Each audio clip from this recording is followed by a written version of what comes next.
حضرت ابن عباس رضی اللہ تعالیٰ عنہ نبی صلی اللہ علیہ وسلم سے روایت کرتے ہیں، آپ صلی اللہ علیہ وسلم نے فرمایا، اللہ نے عرفہ کے نزدیک مقام نعمان پر اولاد آدم سے عہد لینے کا ارادہ فرمایا تو ان کی سلب سے ان کی تمام اولاد کو جسے پیدا کرنا تھا نکالا تو انہیں ان کے سامنے بکھیر دیا جیسے چونٹیاں ہوں، پھر ان سے براہ راست خطاب کیا تو فرمایا، کیا میں تمہارا رب نہیں ہوں؟ سب نے کہا، کیوں نہیں، ہم اس پر گواہ ہیں۔ یہ اقرار اس لیے لیا گیا کہ کہیں قیامت کے دن تم یہ نہ کہو کہ ہم تو اس حقیقت سے محض بے خبر تھے، یا یوں کہو کہ شرک تو ہمارے آبا نے کیا تھا، ہم تو ان کی اولاد ہیں جو ان کے بعد آئے، تو کیا ہمیں ان غلط کاروں کے کاموں پر ہلاک کر دے گا؟ مشکات المصابیح حدیث نمبر 121۔ حضرت براء بن عازب رضی اللہ تعالیٰ عنہ نبی صلی اللہ علیہ وسلم سے روایت کرتے ہیں، آپ صلی اللہ علیہ وسلم نے فرمایا، جب مسلمان سے قبر میں اس کے رب، نبی اور دین کے بارے میں سوال کیا جائے، وہ گواہی دیتا ہے کہ اللہ کے سوا کوئی معبود برحق نہیں، اور یہ کہ محمد صلی اللہ علیہ وسلم اللہ کے رسول ہیں۔ یہ کہنا اللہ کے اس فرمان کے مطابق ہے۔ ترجمہ: اللہ ان لوگوں کو جو ایمان لاتے ہیں سچی بات پر دنیا و آخرت میں ثابت قدم رکھتا ہے۔ اور ایک روایت میں نبی صلی اللہ علیہ وسلم سے مروی ہے، آپ صلی اللہ علیہ وسلم نے فرمایا، یثبت اللہ الذین آمنوا بالقول الثبت فی الحیات الدنیا وفی الآخرہ۔ عذاب قبر کے بارے میں نازل ہوئی، پوچھا جائے گا تیرا رب کون ہے؟ تو وہ کہے گا، میرا رب اللہ ہے اور میرے نبی محمد صلی اللہ علیہ وسلم ہیں۔ مشکات المصابیح حدیث نمبر 125۔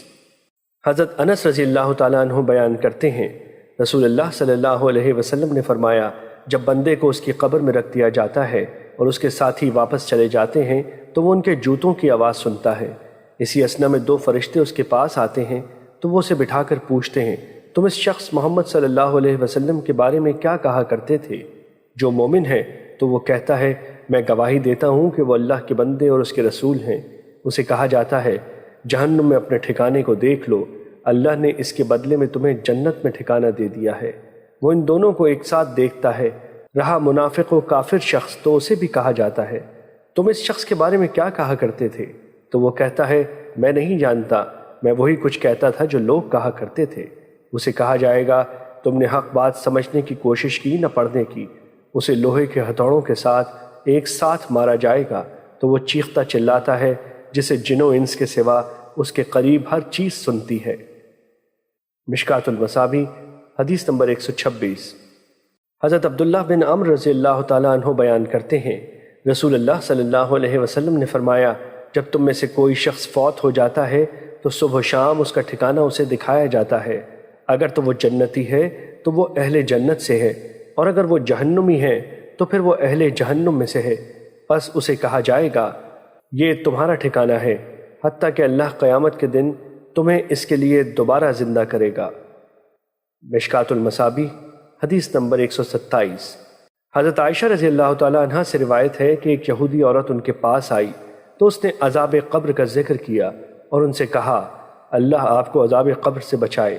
عائشہ رضی اللہ تعالیٰ عنہ نے عذاب قبر کے بارے میں رسول اللہ صلی اللہ علیہ وسلم سے دریافت کیا تو آپ نے فرمایا، ہاں عذاب قبر ہے۔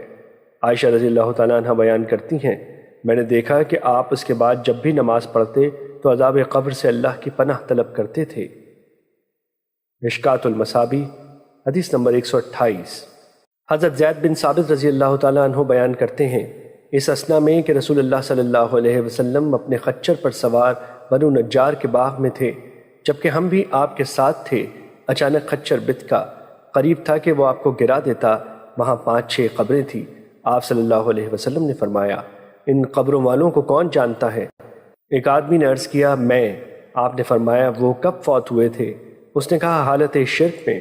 آپ صلی اللہ علیہ وسلم نے فرمایا، بے شک اس امت کے لوگوں کا ان کی قبروں میں امتحان لیا جائے گا۔ اگر ایسے نہ ہوتا کہ تم دفن کرنا چھوڑ دو گے تو میں اللہ سے دعا کرتا کہ وہ عذاب قبر تمہیں سنا دے جو میں سن رہا ہوں۔ پھر آپ صلی اللہ علیہ وسلم نے اپنا رخ انور ہماری طرف کرتے ہوئے فرمایا، جہنم کے عذاب سے اللہ کی پناہ طلب کرو۔ انہوں نے عرض کیا، ہم عذاب جہنم سے اللہ کی پناہ طلب کرتے ہیں۔ آپ صلی اللہ علیہ وسلم نے فرمایا، عذاب قبر سے اللہ کی پناہ طلب کرو۔ انہوں نے کہا، ہم عذاب قبر سے اللہ کی پناہ طلب کرتے ہیں۔ آپ صلی اللہ علیہ وسلم نے فرمایا، ظاہری و باطنی فتنوں سے اللہ کی پناہ طلب کرو۔ انہوں نے کہا ہم ظاہری و باطنی فتنوں سے اللہ کی پناہ چاہتے ہیں۔ آپ صلی اللہ علیہ وسلم نے فرمایا دجال کے فتنے سے اللہ کی پناہ طلب کرو۔ انہوں نے کہا ہم دجال کے فتنے سے اللہ کی پناہ چاہتے ہیں۔ مشکوٰۃ المصابیح حدیث نمبر 129۔